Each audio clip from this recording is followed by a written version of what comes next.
There is a moment that almost every traveler knows. You arrive somewhere new, your bags are dropped on the floor, and for a brief second, before the Wi-Fi password is entered and the notifications flood back in, there is silence. Real silence. And in that silence, something inside you exhales. That moment is exactly what eco-retreats are built around. Not the checking in. Not the amenities. Not the infinity pool overlooking a manicured landscape. But that exhale. That return.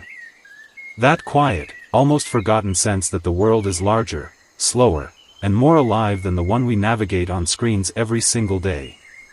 To choose an eco-retreat is not simply to choose a place to sleep. It is to choose a different relationship, with nature, with community, with yourself, and with the very idea of what travel is supposed to mean. The world we're escaping from. Let's be honest about something. Modern life is loud. Not just literally loud, though it is that too. It is loud in the way our attention is constantly demanded, pulled in 17 directions at once, every hour of every day. Notifications. Deadlines. Algorithms designed, by some of the most brilliant minds on the planet, specifically to make sure you never, fully, stop. The average person checks their phone over 90 times a day. 90 times. That means, roughly every 10 minutes of waking life, there is an interruption, a small violence committed against the continuity of thought, of presence, of simply being where you are. And the body keeps score. Cortisol, the hormone most associated with stress, rises when we feel threatened, overwhelmed, or simply unable to keep up with the pace we've set for ourselves. Chronic elevation of cortisol is linked to poor sleep, anxiety, inflammation, weakened immunity, and a general sense of being worn thin, like a piece of paper folded too many times. We know this. Most of us feel it, in our shoulders, in our eyes, in the strange exhaustion that sleep alone never quite fixes. And so we travel. We book flights and pack bags and tell ourselves, this time will be different. But sometimes, the hotel is just another version of the city. The resort is just another version of the mall. And we come back from vacation, still tired, wondering what went wrong. What went wrong, is that we changed the location, but not the relationship. We brought the noise with us. What an eco-retreat actually is. An eco-retreat is, at its simplest, a place designed to help you stop. But that simplicity is deceptive. Because stopping, truly stopping, is one of the hardest things a modern person can do. These spaces are typically located in areas of preserved natural beauty. Forests, mountains, coastlines, river valleys, places where the ecosystem is still doing what ecosystems do when left alone, which is thrive. The architecture follows the land rather than imposing upon it. Cabins built from bamboo and reclaimed wood, nestled between trees rather than cutting through them. Tents pitched on elevated platforms so the soil beneath remains undisturbed. Solar panels catching the same light that filters through the canopy above. But an eco-retreat is not defined by its materials alone. It is defined by its intention. The intention is that your presence there should leave the place better than you found it, or at the very least, no worse. This is a radical idea in an industry built on extraction. Traditional mass tourism extracts. It takes the beauty of a place, the culture, the landscape, the labor of local people, and converts it into profit that flows elsewhere. The community that hosts thousands of tourists each year often sees very little of what those tourists spend. Eco-retreats work on a different logic. They are smaller, slower, more deliberate. And the economic model is built to keep value circulating within the community, not siphoned away from it. The science of slowing down. When you step into a forest, something measurable happens in your body. This is not poetry. This is biology. Research into what the Japanese call Shinrin-yoku, forest bathing, has demonstrated that spending time among trees reduces cortisol levels, lowers blood pressure, slows the heart rate, and activates the parasympathetic nervous system. That's the part of your nervous system responsible for rest, digestion, and recovery. The part that, in modern life, rarely gets a chance to do its job. Trees release compounds called phytoncides, volatile organic substances that function as the forest's own immune system. When we breathe them in, and we do breathe them in, every moment we spend in those environments, our own immune function responds. Natural killer cell activity increases. The body begins, quietly and without any effort on our part, to repair itself. Light matters too. The quality of natural light in a forest, filtered through leaves, shifting with the movement of clouds and the arc of the sun, is nothing like the blue-tinged, constant, artificial light of our offices and phone screens. Natural light helps regulate our circadian rhythm, that ancient biological clock that tells us when to be alert and when to sleep.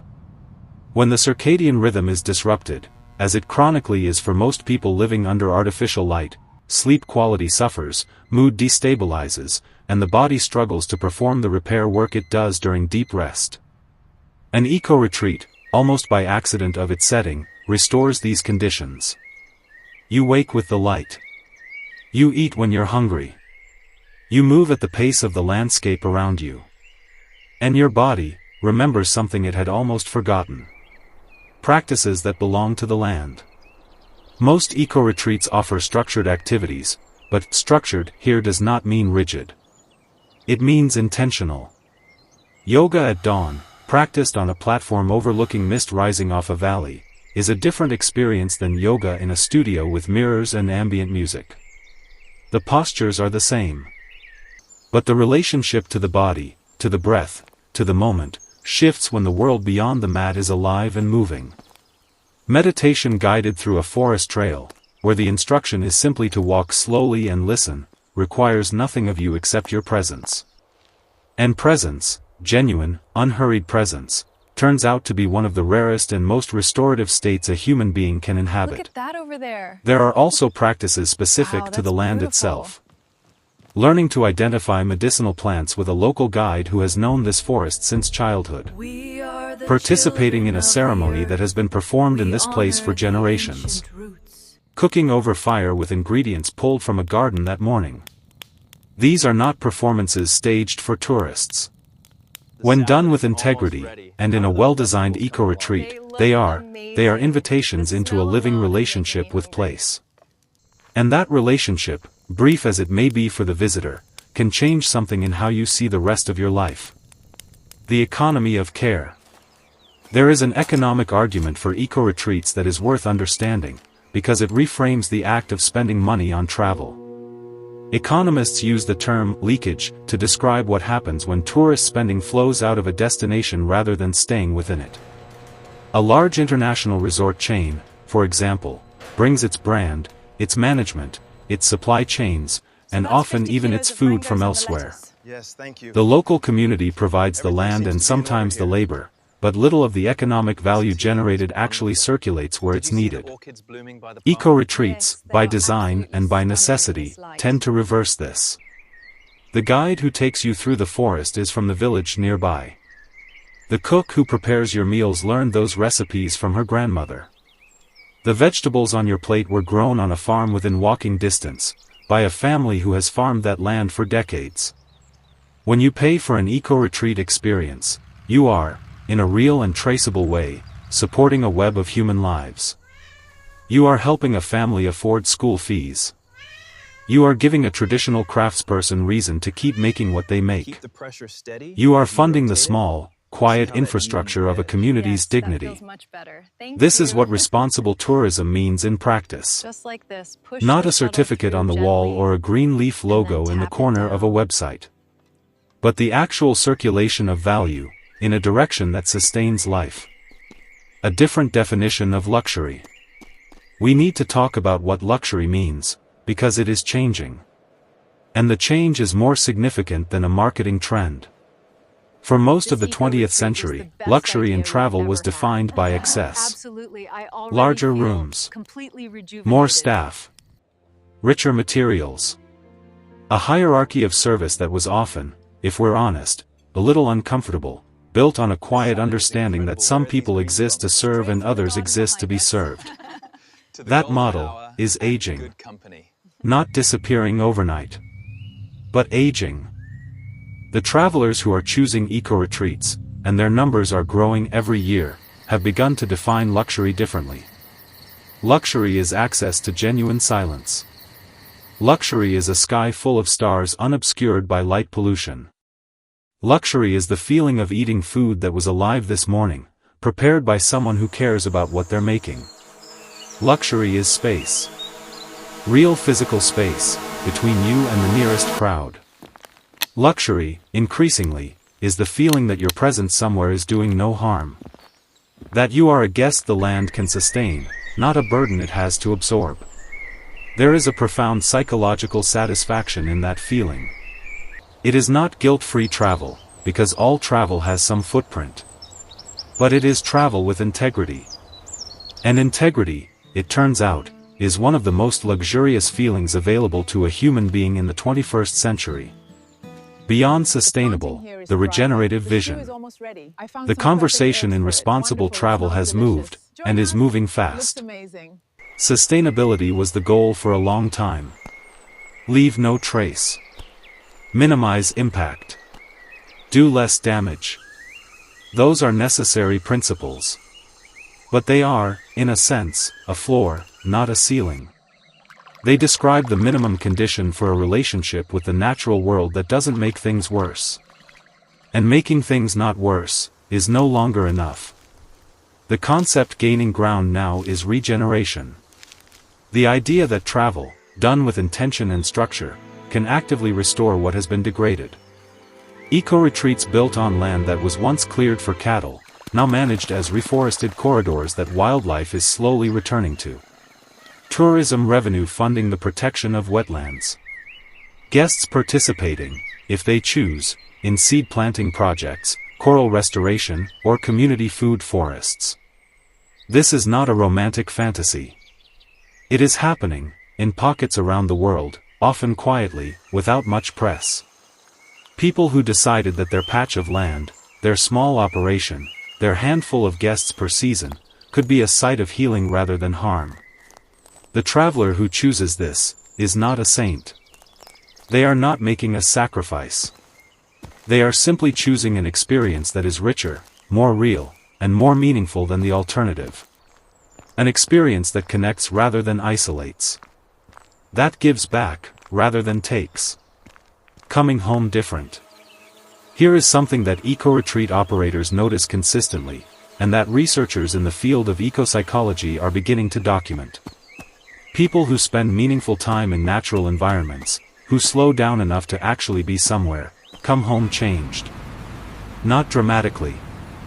Not in ways that are always easy to articulate. But changed. They notice the tree outside their office window in a way they never did before. They are less reactive in moments of stress, as if some internal volume dial has been turned down slightly. They make different choices, about what they buy, what they eat, how they use their time, not because they've been lectured into it, but because something has shifted in what they want. This is the quiet power of genuinely restorative travel. It does not preach. It does not hand you a manifesto. It simply places you, for a few days or a few weeks, inside a different logic. A logic where slowness is productive. Where paying attention is enough. Where the world, allowed to be itself, is extraordinary. And when you return, some of that logic comes with you. Not all of it. Not always. But enough. The eco-retreat, at its best, is not an escape from the world. It is a return to it. A return to the version of the world that existed before extraction became the default, before efficiency became the highest value, before we forgot that we are not separate from nature, managing it from a distance. But part of it, entirely, always. And sometimes, all it takes is a few days in the forest, the smell of soil after rain, the sound of nothing in particular, to remember that.